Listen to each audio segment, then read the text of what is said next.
Hi, my name is Osita. Welcome to Business and Laundry. Um, I'm just going to share some of our journey. People have been asking questions. What do I need to do? What do I need to start? I'm just going to share from our experience, our journey.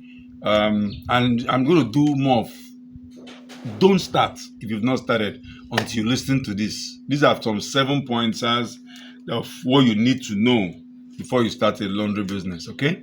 If you look at our old post, I talked about disappointment I was that we're shutting down. In the last 9 months, we're shutting down. We've shut down 5 branches. 4 have actually been shut down. We're shutting down the fifth one end of this month. Various challenges, economy, miscalculation, fraud, increase in rent, different sort of, we used to have 11, but we're regrowing, we're metabolizing. So I don't want you to make the mistakes that we made. My name is Osita again. We've washed over 2 million items. Yes, 2 million, we've washed over 2 million clothes. We've trained over 2,000 staff, 2,000 students. We currently employ about 30 something staffs now, and we've done over 20 hotels. We've done a couple of boarding houses, schools, and we just like to share experience with you. If there's anything you can take away from it, you can take it away. So today's topic, I'm just going to talk about do not start until you go through these 7 points, okay? To understand the business, okay? Um, One of the first things is that you have to understand that laundry business, number one is laundry business is more of a service business than equipment. Okay, what do I mean? Some people concentrate, let me have all the equipment before I start. No, you must have the mindset yet. You can have all the equipment in the world and still fail in the business. We've had friends or students or people that came to consult with us, and we told them this is the key thing you need, and they said no, I must get this dryer, I must get this dry cleaning equipment, and at the end you find out that you couldn't get it done. Laundry is more about let me put it, it's more about what do I say, service, trust, and consistency. If you can do that, get your service right, get your trust right, and get your consistency right, you're good to go. What does that mean? Customers don't care if you're using the biggest LG, Sony, or whatever machine, Miley, or whatever equipment that are out there, Speed Queen, whatever. They don't care. I'm giving you this shirt. Please get it back clean. I'm giving you this suit to dry clean for me. Get it back in a crisp condition. That is all. No more, no less. Okay? Just get me an excellent job. So that's number one. They want more than machine. Okay? So understand that that's the first thing you have to understand. Okay? That is what dry cleaning is about. Consistency, serious work, and trust. They can trust you. That's it. Number one. Number two is location, location, location. Very important. Now, some people contact us that when they come for training, is after they've set up a place and they couldn't get it right, they now come and meet us for training. Sometimes it may not work. It's like dealing with a sickness for too long and now go and see the doctor. You should consult even before you see. There are some kind of places that laundry business doesn't work for. No matter how you do it, it will not work. It's like trying to rise a dead body. So what kind of location? Residential kind of location. Okay, you have your Lekki, you have your Egbeda, you have Amuwo, and you have a place like Marina where people just walk and go. So you have to look at the analysis. And how do you know a place that is good? You have to understand that there are places that people just pass through. Can cars stop? Are there malls? Are there pharmacies doing well there? Are there eateries doing well there? Is it a place people a cluster? Okay, for example, I'll give you an example. We have two outlets. Okay, there is one that has never made more than 150,000. Struggles between 150, 130, 140. We've pumped in everything. And there's a branch, on the other hand, that does anything between 1.5, 2 million every month. Okay? What does that tell you? Same effort, same service, and one is doing better than the other one. Okay? So you must consider your location. Your location is very important when you're doing. Don't just choose, oh, I like this area, or it's close to my office, I'll be able to monitor them, or my mom is close to my father's house. Don't do that. That's not a good strategy for business. Location, you ask, this place I'm trying to situate this thing now, will there be patronage from this place? Okay? So that's number two. Number three is that I want you to understand that when you start laundry business, your staffs will stress you more than your customers, especially in our culture in Africa, in Nigeria. Why? Due to work ethics. Everybody is in a hurry. The staff wants to cut corners. They want to be the next boss. So you're going to go through challenges from your staff. We've had issue, right now we have issue of staff stealing chemicals, stealing consumables, trying to fake the receipt, the staffs in the office. So your biggest challenge will be staff. So, but there are ways you can deal with them. We teach our students in training. You set up SOP for them, strategies, procedures as we follow. If it's skipped, the person knows that try to commit a crime. When they come in, what they should do when they come into the office, the steps they should take, how you build your financial discipline, the money that is coming in, financial control, how it's controlled. So staffs are a big challenge in the laundry business. Okay, there's a high turnover of staff. So what do we do? There are things that we do to balance it out, at least to stretch the time there will be. Any unskilled labor in Africa, there is high turnovers. Okay, an extra, if you're paying someone 100,000 and the person get an extra 2,000, he will leave. It doesn't even say what's the cost of transport to that place. So there are some things we put in: accommodation, we give them food once a day, medicine, certain little things as a small business person for you to understand that how you can stabilize them a bit. So that's number 3. Number 4 is customers are emotional. Laundry customers are emotional. So, for example, somebody brings their shirt to you.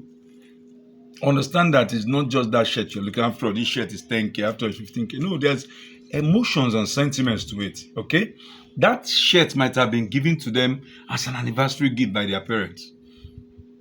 That gown might have been given to them as a Valentine gift. That shirt must have been given to them by their late father, or they bought that shirt to celebrate their first job.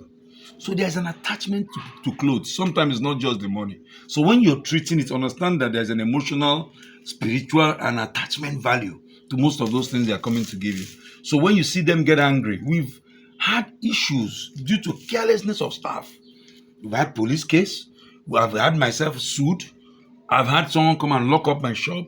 I've had people fight me on the street in the early days. But in the past 8 years, we've learned how to manage some of those confrontations. You must understand that the fabrics the customers give you, there's a lot of emotional attachment to it. So what do? You treat it like it is. By training your staff properly, if you're the one starting the business, you do it with extreme cautious. Okay? It's not just because you just want to start a business, let me start collecting clothes. You must invest in it. Time and emotion as well. So the 5th one is cash is king. Okay? I've seen people just start up a laundry because they had the capital, and when the money comes in, they take it out of business, put into another business, they don't reinvest. No, you must have a cash flow. Okay, especially when you start doing corporate clients. You understand that there are some hotel customers. Sometimes they pay you in 2 months. They bring bulk money. The hotels, the schools, the boarding house, they don't pay you daily, weekly, or whatever. So you're going to keep using your resources to be washing, drying, supplying, logistic, transportation, paying staff salary, and maybe their money comes once a month, sometimes once in 2 months, sometimes once a quarter. Now, these guys give you big bulk money, and when they give you that money, you can use it to invest, big investment to the business. So by cash flow, I mean, you should know that you should always have cash flow. If not, you're going to run out of cash to pay salary. We had a student that we trained who was lucky through a relation and got a job. So he said he wanted to be doing B2B. So B2B is business to business, and B2C is to direct consumer. So he focused on B2B, but his money wasn't coming in as regular. Now imagine you have 10 million outside, customers are owing you, and they've told you when they were going to pay you, but you couldn't even pay the staff salary. So you must have your cash flow circulating. Otherwise, you're going to have big challenge running the business. Okay, that's number 5th. Now the 6th one is you must have systems in place. Yes, you must have your systems in place. If you do not have your systems are either computerization, how you document. These were part of the challenges we have when we grew too quickly. Okay, we couldn't track customers that are paid, clothes that have deployed. So we have to set up a system. Days have gone beyond pen and paper, having just pen and paper and write down. No, you must have a system either through WhatsApp, either through WordPress, Excel, that is properly documented. How you have your database of your customers. In that system, you put when each customer is due for a discount, how you should send them SMS to come and pick up their clothes. You must have processes. It's the habit, the repetition is what makes you understand it. So don't just go and shoot in the dark and just get. Once you have your system in place, you're able to think, you're able to plan. So there are lots of free apps, there are spreadsheets, you can use free WhatsApp app, and these are the things that will help you scale. This was how we were able to scale from home wash and got to 11 outlets. So you must have system in place. Now the final one is passion alone cannot work in laundry business. Some will say, I have the passion. Passion is nothing. Just take passion and throw away. You cannot compare passion to efficiency. Okay? People need to know you that you show up in the morning when you say you show. I'll deliver your clothes in 3 days. You show it, you deliver. I'll remove that stain and I'll remove it. I'll remove it. So basically, what I'm just trying to say is that it goes beyond. You can be passionate and you're not together. Okay? And it's that how do I put it? Is that dedication that will beat any passion.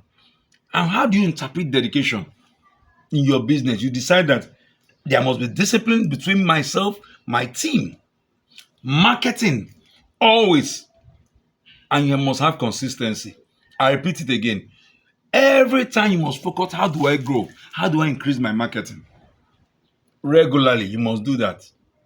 Keep increasing your marketing. Keep marketing. Do flyers every 3 months. Regive. With that, you'll be consistent. I'm saying this because some of our outlets that I said will close. These were some things we didn't do, and these were the things we were doing in the early days that we grew. I noticed that we felt too big. We felt we locked up the customers, and we weren't doing that. So I don't want you to make my mistakes. So, in conclusion, I repeat it again. When you're starting a laundry, decide that you want to start. The first thing you understand that is more than machine. That is dedication, discipline, and quality trust of your service. That's number one. Number two is location, location, location. Don't just wake up and straight it upstairs in a building where nobody can access. That one is different. Then understand that you're going to have staffing challenges. So you focus from the beginning how you get it right from the go. A lot of us do not. We just want to start. Okay. Number four, understand that customers in laundry business are more of emotional than rational. Okay, there's a lot of emotional attachment connected to the clothes. That's that. Number five, you understand that cash flow, that cash is king in your business. There must be cash flow. If you don't have cash flow, you're going to fold up after a while. Just a little while, and your staff will be revolting against you. Number six is put system in place. So some call it standard operating procedures, some call it system of work. You must have that in place to have a successful laundry. And number seven, passion alone cannot do it. You need serious work ethics. Okay? So these are more. If you have other questions, you can ask. My name is OC, 15 years in laundry business, over 2 million clothes washed, over 2,000 students trained. Over 11 outlets. Thank you. If you have any question, you want to come in for training or kindly leave questions below. Have a beautiful day.